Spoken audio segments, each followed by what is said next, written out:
A little over 100 days ago, our country started on a new path. The citizens of this country made a very fundamental decision.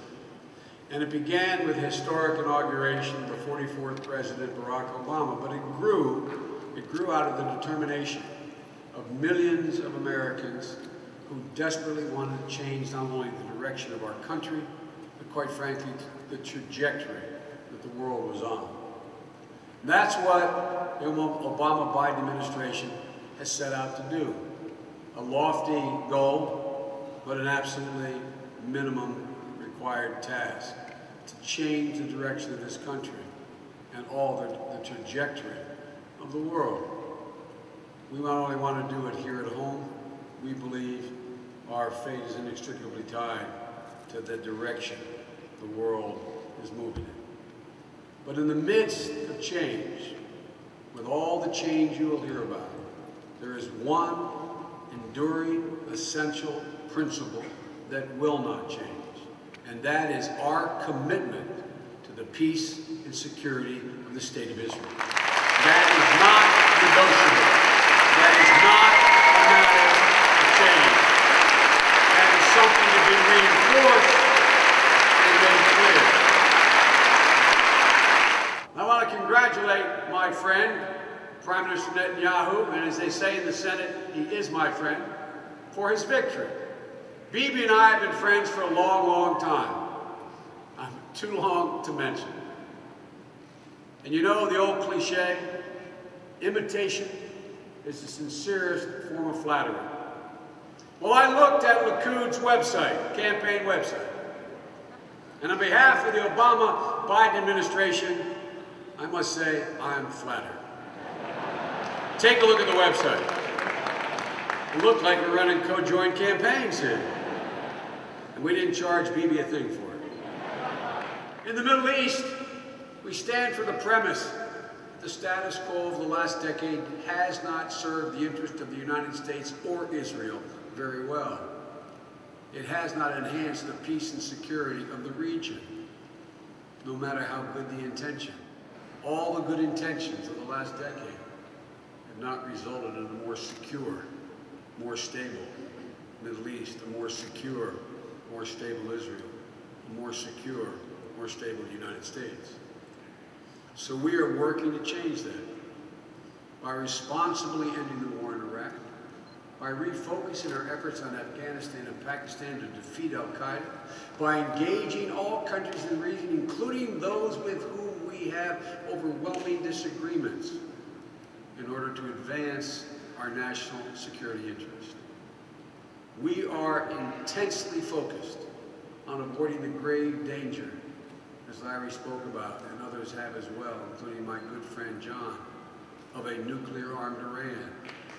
A nuclear-armed Iran risks an arms race in the region that would make every country less secure, presents an existential threat. What we have tried with Iran in recent years has obviously not worked. What will work remains to be seen. Since 2000, Iran has installed thousands of centrifuges and produced over 1,000 kilograms of low-enriched uranium, not capable of use in a nuclear weapon, low-enriched, but nonetheless they have produced that. Instead of arresting the danger, in the last 6 years the danger has grown. It has not been arrested. We're determined to change that. That's why we will pursue direct, principled diplomacy with Iran, with the overriding goal of preventing it from acquiring nuclear weapons. The United States will approach Iran initially in the spirit of mutual respect. We want Iran to take its rightful place in the community of nations politically and economically. That's a path that the Islamic Republic can't take if it so chooses. Or that government can choose a different future, one of international pressure, isolation, and one which nothing is taken off the table. If our efforts to address this problem through engagement are not successful, we have greater international support to consider other options. And ladies and gentlemen, don't kid yourself. international support matters, as we've learned over the last 8 years. We must sometimes act alone, but it's always stronger when we act in unison. Given the situation we inherited, we know we don't have unlimited time to make this assessment. Iran also has played a dangerous role in the region, supporting terrorist organizations like Hamas and Hezbollah, and undermining many of our friends and those who claim to be our friends. Indeed, these proxies are the tools, in my view, our view, that Iran uses to exploit conflicts like the Israeli-Palestinian conflict, use it to their advantage. In this way, the continuation of Israeli-Palestinian and Arab-Israeli conflicts strengthen Iran's strategic position. They give Iran a playing field upon which to extend its influence, sponsor extremist elements, inflame public opinion, all which are counterintuitive. It's counterintuitive if you think about it, that Iran's Shia influence in a Sunni Arab world would be able to be extended. There are many reasons to pursue an end to these conflicts. It gives Israelis peace and security they deserve. It helps the Palestinians fulfill their aspirations of an independent and better life, to ease tension in this region. Today, one of the most pressing reasons may be to deprive Iran of the ability to extend its destabilizing influence. Again, it's counterintuitive if you think about its ability to extend its influence in the region. That's why, from day one of this administration, we began to make a strong, sustained effort on behalf of peace. The President decided that we must be engaged. We must take risk on behalf of peace for Israel. The President appointed one of our most tenacious diplomats to lead that effort, George Mitchell. And the President is strongly and personally committed to achieving what all have basically said is needed, a two-state solution with a secure Jewish state of Israel, living side by side in peace and security in a viable and independent Palestinian state. He and I both believe that it's absolutely necessary to ensure Israel's survival as a Jewish democratic state that this occurs.